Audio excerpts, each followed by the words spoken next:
Tu es étudiant et tu cherches un stage ou une alternance? Dans cette vidéo, je te montre comment utiliser mon modèle Notion pour optimiser tes recherches. Je m'appelle Lou Attal, je suis ambassadrice et consultante certifiée Notion, mais surtout j'ai derrière moi 5 ans d'études pendant lesquelles chaque année je faisais des stages et des alternances. Alors je vais te présenter mon modèle que j'ai fait pour les étudiants, mais aussi mes meilleures astuces pour décrocher ton stage. Dans cette vidéo, je t'explique comment utiliser le modèle, comment optimiser tes recherches, mais aussi comment faire le suivi de tes candidatures. Et tu vas voir, c'est une étape très importante pour augmenter tes chances d'être retenu. Alors je te laisse avec la présentation et tu peux récupérer ce modèle dans le lien qui est dans la description. Et nous voilà dans Notion.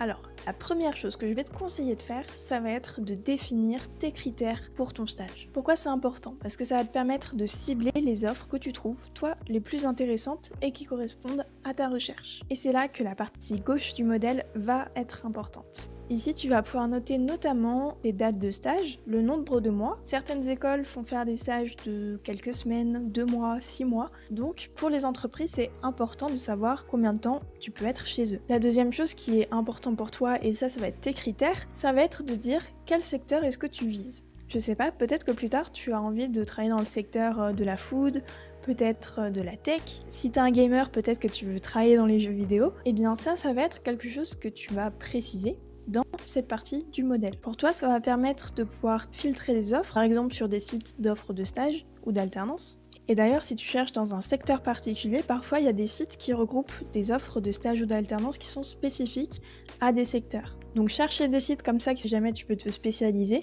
ça peut être une bonne idée. Ensuite, on a la checklist du CV qui se démarque. Pour qu'une candidature soit réussie, il y a plusieurs éléments clés qu'il faut prendre en compte.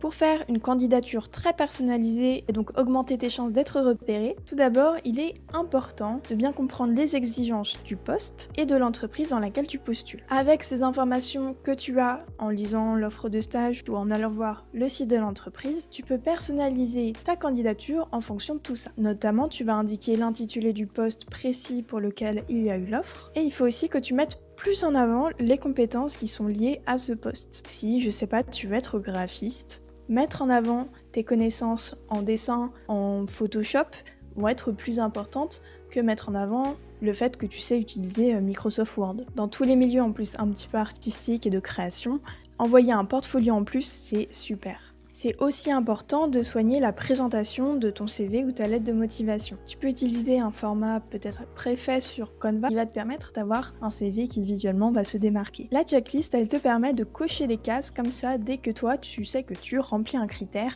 et ta candidature elle est plus travaillée.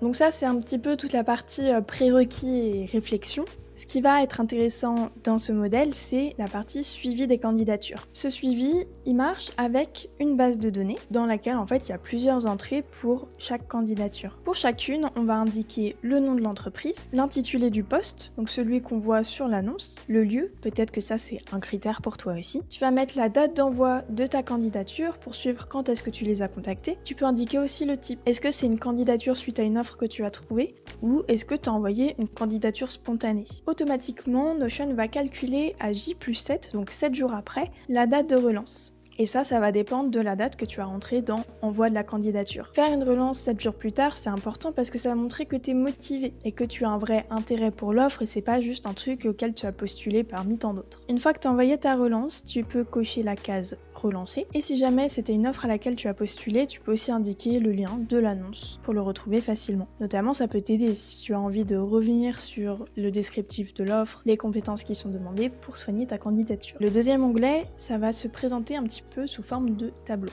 C'est exactement les mêmes candidatures que tu as rentrées avant, sauf que là c'est organisé par statut. Tu vas pouvoir dire est-ce que la candidature est envoyée, est-ce que tu l'as envoyée donc elle est en attente de réponse, peut-être que tu es en phase d'entretien, et ensuite tu peux dire si elle est acceptée ou si elle est refusée. Je te souhaite évidemment que la colonne acceptée soit bien remplie. Et comme ça, pour celles qui sont refusées, tu peux passer à autre chose. Ça va être un petit peu ton tableau de bord finalement parce que tu vas pouvoir savoir pour chaque offre à quelle date tu as envoyé ta candidature et est-ce que tu les as relancées. Si jamais tu as envie d'écrire un petit peu plus de détails sur chaque offre ou sur là où tu en es avec les recruteurs, tu peux cliquer sur la page et il va y avoir un espace de texte sur lequel tu peux écrire toutes tes notes. Je te conseille aussi d'écrire là-dedans les questions que tu veux leur poser pendant l'entretien. Tu peux poser des questions sur tes missions, sur quelle serait la journée type. Ça peut aussi être sur l'ambiance qu'il y a dans l'entreprise, avec qui tu seras amené à travailler. Bref, il faut montrer que tu es curieux et que ça t'intéresse et que tu te projettes. Faire ton suivi dans un tableau comme ça, c'est important parce que tu vas pouvoir vraiment suivre là où tu en es,